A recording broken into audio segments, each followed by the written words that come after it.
ma bëgg leen wax nag ni il faut ñu comprendre enjeu yi parce que dañu nekk ci àdduna boo xam ne kenn tëjootul ci sa bopp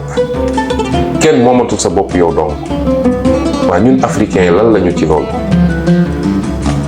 su ma gisee ay président africain dem taxaw ci sommet mondiaux yi am yëpp fu sommet am nga dem taxaw fa eh bien dégg nga maam da ngeen négliger Afrique il faut financer l'Afrique il faut ngeen def li ba kañ la ñuy dëkk ci tallal suñu loxo di yelwaan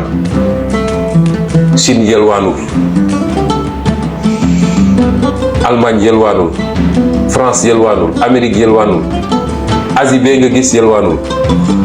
naari yelwaanuñu te ñëpp a ngi développé ma ne nag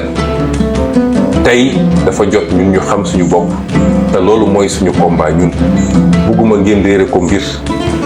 parce que damay bañ ñu entraîner leen